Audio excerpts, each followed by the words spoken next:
گوادر کے دیہی علاقوں میں بنیادی مسائل کا جائزہ۔ NPA گوادر کی خصوصی ہدایت پر پرسنل سیکرٹری وسیم سمد کا دورہ۔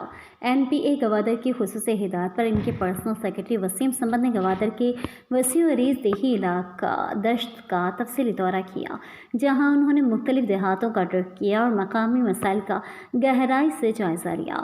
وسیم سمد نے کلاتو، دھنک، دات محمد بازار، سیسادی، جہلی بازار، چلو بازار، لودھک بازار، سیسادی بازار، بالایاز بازار، ولید بازار، پتان خالد بازار، میرانی بازار، رحمت بھونڈی بازار، سینسٹر سخی دات بازار، پومپ بازار، سماتی بازار، دھوم بازار، صادق بازار، حمل بازار اور گبت سمیت متعدد علاقوں کا دورہ کیا۔ اس دورے کا مقصد ان دیہی علاقوں میں بسنے والے مکینوں کو درپیش مسائل کو براہ راست سمجھنا اور ان کے حل کے لیے اقدامات اٹھانا تھا۔ دورے کے دوران پرسنل سیکرٹری وسیم سمد نے بجلی کے کھمبوں کی کمی، لنک روڈز کی خستہ حالی، پانی کی قلت، اسکولوں میں اساتذہ کی کمی، ہیلتھ سینٹرز کی غیر موجودگی، عدم فعالیت، واٹر ٹینکیوں کی ضرورت اور سڑکوں کی مرمت سمیت دیگر اہم مسائل کو قلمبند کیا۔ یہ تمام مسائل علاقہ مکینوں کے لیے روزمرہ کی زندگی میں مشکلات کا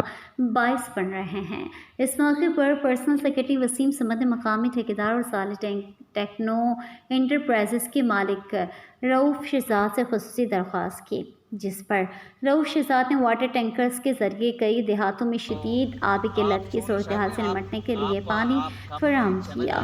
یہ اقدام مقامی آبادی کے لیے ایک فوری ریلیف ثابت ہوا۔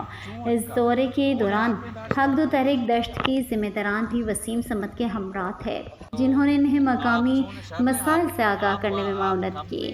توقع کی جا رہی ہے کہ اس تفصیلی دورے کے بعد قلم بند کیے گئے مسائل کے حل کے لیے جلد ہی عملی اقدامات کیے جائیں گے، تاکہ گوادر کے ان دورے افتادہ دیہی علاقوں میں بنیادی سہولیات کی فراہمی کو یقینی بنایا جا سکے۔